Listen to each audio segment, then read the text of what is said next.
1 year ago, I platinumed both Marvel Spider-Man and Marvel Spider-Man Miles Morales, and now as you're watching this video, the newest installment to the Marvel Spider-Man series is out, and I'm playing it, or it's practically breathing down our necks until I get to play it. So it puts me into a sticky situation. I loved every second of these two games, but never got around to covering them and asking my one simple question. Was it worth it? Or in this case, were these Marvel Spider-Man games actually worth it? Join me while I answer this question and tackle other topics as well. And remember, these are my views, and the comment section is open for yours if you want to add anything. Enjoy.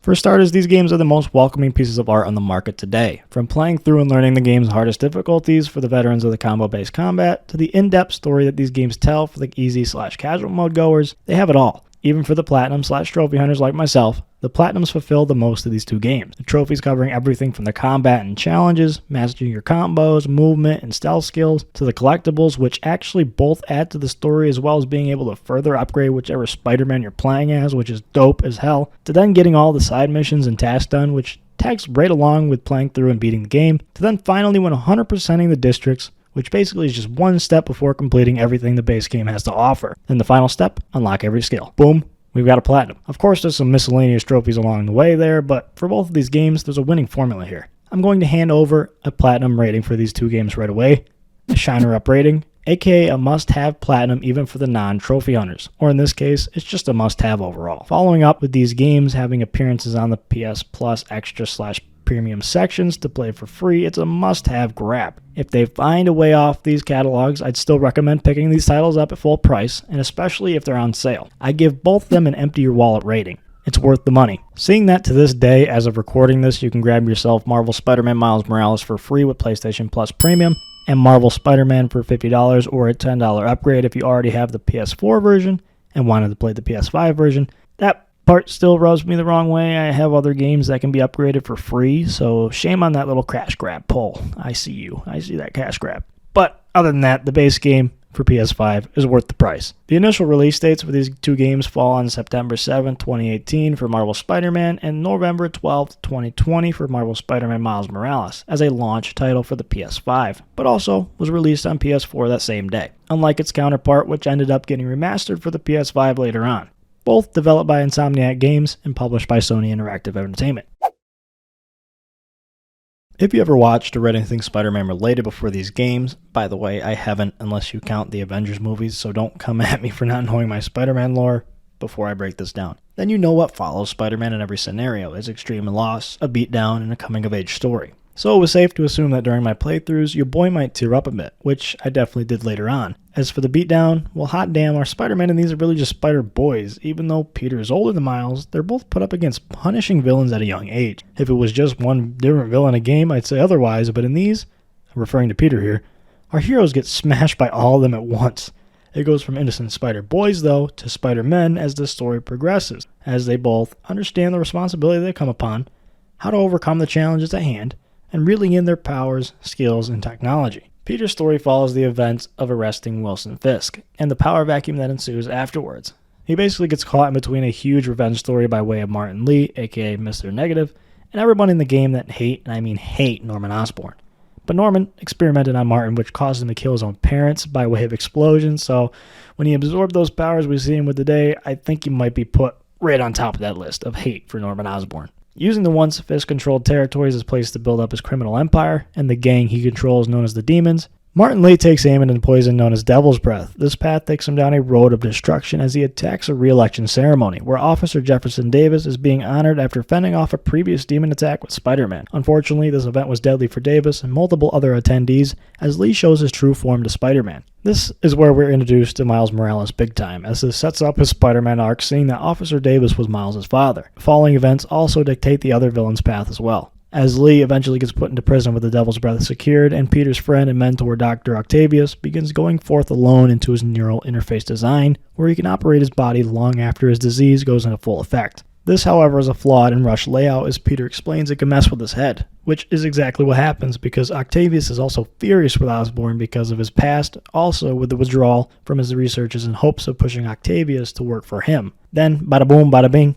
it's party time. Well, a very hateful and brutal party, as the Raft, a prison that holds Lee and Peter's archenemies, has alerts of a breakout. Not just Lee, but Rhino, Scorpion, Vulture, and Electro are all free to torment Spider-Man, which they do immediately. then bringing him to Dr. Octopus, who, aka Dr. Octavius, but now Octopus because look at the arms, who seems to be running the show. Tells Spider-Man to back off and presents New York with a lethal dose of the virus. Infecting process begins through Times Square, and unfortunately, Peter's Aunt May falls victim to the outbreak among many, many others. This presents Osborn with a decision to put the area under martial law, and his one target is mainly Spider-Man.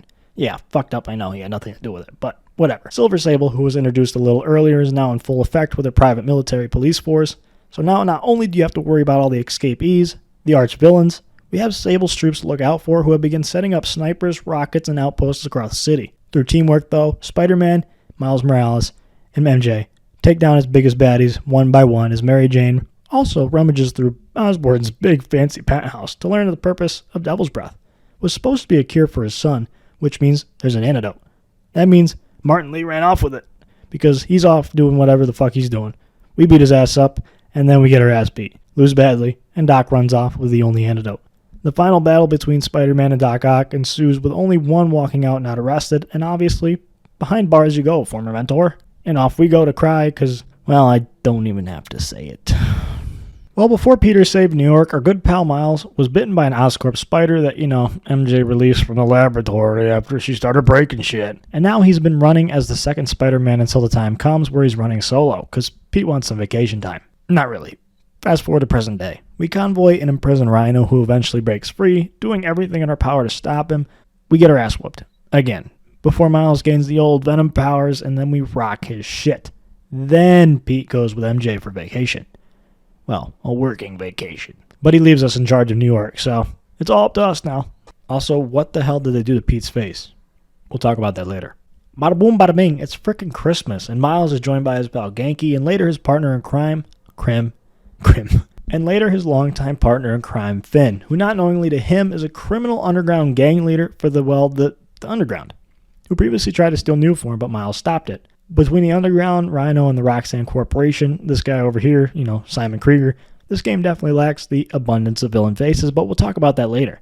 Miles and Genki put together an app for people to contact Spider-Man if they're in need of help, which takes off right away. The first person in need is Miles' Uncle Aaron. Who knows his identity? Oops. Time passes after we help Aaron, and Miles' mother Rio is running for office. Well, she's always been running, but one of her rallies is coming up, and it's hit and targeted by the Underground, as well as an armored truck carrying Nuform, aka the armored truck was the main focus here, but the rally was just a distraction. But Miles' Venom powers have other plans, however. As we attempt to help, it ignites the Nuform, causing the bridge to be blown up, and him being painted as a criminal to Roxxon. The whole reason for Vin wanting a piece at Roxxon and Nuform was that it poisoned her brother Rick, who then was killed by Krieger. Miles then proceeds to the reactor where Rick was killed, with the Prowler, aka Uncle Aaron. Yeah, I know I kind of skipped a few steps, but whatever. They attempt to get the evidence back, proving Krieger did such a horrible thing, but was unable to get it due to Finn's phone being destroyed in the process because we kind of blew it the fuck up and burned it alive like a chicken nugget in the microwave. Yes, I'm talking fast. Then Aaron pushes Miles to go along with Finn to learn about the Underground and her plans to attack Roxxon Plaza with a Nuform reactor. Unfortunately, Uncle Aaron has been running this info with Krieger and puts Finn and Miles in danger, with the new Roxxon Rhino capturing them. I don't know why I did that. While Miles and Finn do escape, Finn ends up almost killing Rhino, so as the good Spider-Man we are, Miles stops Finn from finishing the job, because we don't kill people. She then knocks out Miles to go off on her own. This is where Spider-Man Miles has revealed to Mother Rio, because we, limp our way back and we're fucking dismantled. We're broken. Then boom, off again to rescue Finn. Fuck, it's Uncle Aaron again. After we fight, we talk. See, therapy isn't that bad. He's on our side now, and we go find Finn. Unfortunately, talking is the option here, and we battle it out. So finally, she realizes her wrongdoing and sacrifices herself to stop it. Sad times. Tears are flowing. Although tragic, it's a beautiful ending where she does what's right in the end. Miles lives and gets seen masked by the people we've come to know throughout the game, who turn to protect us from the media as we become Harlem's Spider-Man. So with the story notes out of the way, I've got a few things to say. I played through both of these on the PS4 the first time around when I got my plats, but I also stuck to that same formula when coming back through to gain footage for this video. I literally played through both of these games again just to get a better understanding of the story, so when I'm writing, I have a refreshed memory, but also, like I said, I needed footy, but at the same time, I loved it. I loved every second of it. going through this game again, graphics-wise, they both looked amazing for the PS4. And they threw the entire AAA budget at the wall here, and they created the best possible outcome. I never ran into graphical bugs or wonky textures that would cause me any issues or push me to give a lower score at the end, but these games just shine in this department. Although, with that being said, I must shine some light onto the Peter face swap thing. We had it happen. It's not going to go unnoticed. The voice doesn't match his face, and his face sucks. I like the old one better. Go back to the other one. So for gameplay, we have, of course, the Spider-Man movement as you swing from building to building, point launching, flips and dives. It's smooth, it's slick, it's fast. It's not that bullshit over there at the Marvel's Avengers games or whatever that fucking game is. I saw videos comparing the two. That swinging is atrocious. This over here is real swinging.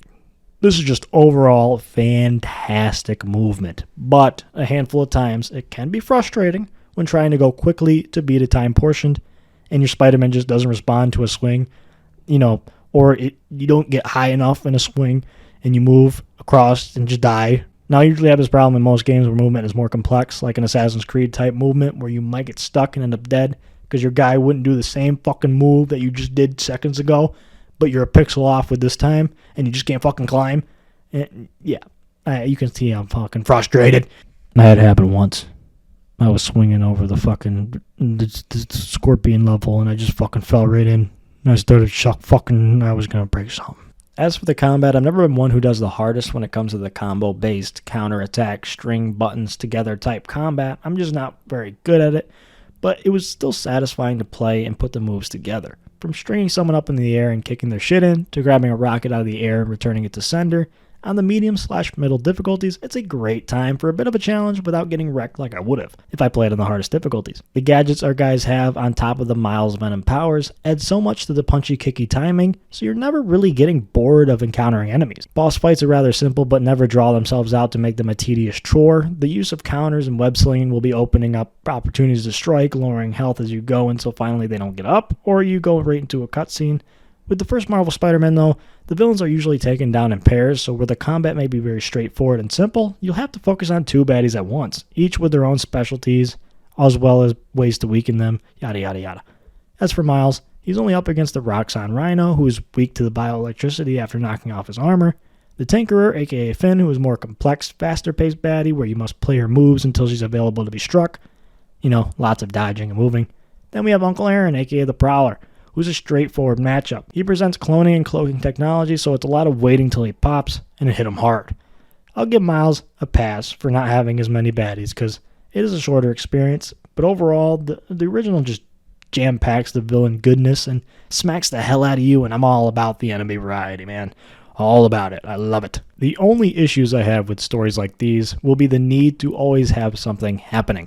Not saying it's a bad thing, because we want the story to move along, but with that comes conflicts that feel too forced for me. Like, if it were faced with logic, the whole story would have ended like halfway through. For example, Finn being our longtime friend. There's so much love there for each other, but she just never stopped to think about how her actions, says she thought about it, but how her actions just caused so much harm to Miles. Emotional because of her brother, I get it. Boom, got it. Bada boom, bada bing, got it. But Miles was basically her brother. She even says it. He was there since the beginning. They were so close. And she immediately just comes for his neck at any slight inconvenience. Like, just be friends, then we wouldn't have to explode. We could stop the bad guys together. We could stop the bad guys together. Same thing kind of happens with Pete and MJ.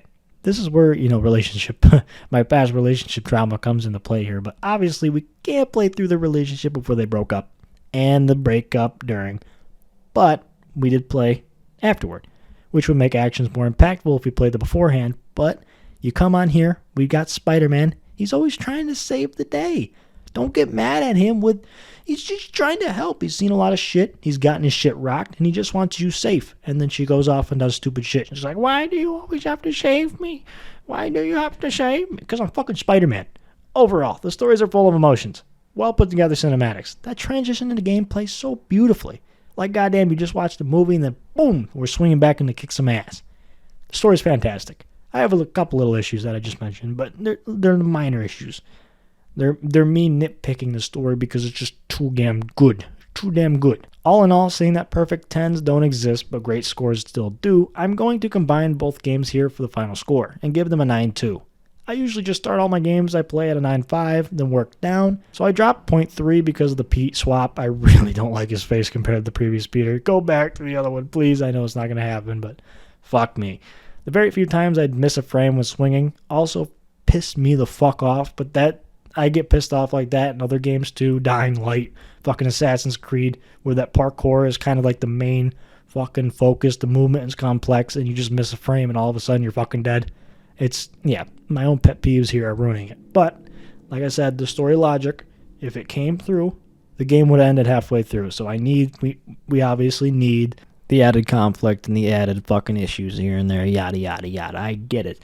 But my score still stands. I'm taking some points off for that bullshit. Yeah. Oh, shit. 9-2. 9-2. Let's get ready for Spider-Man, shall we?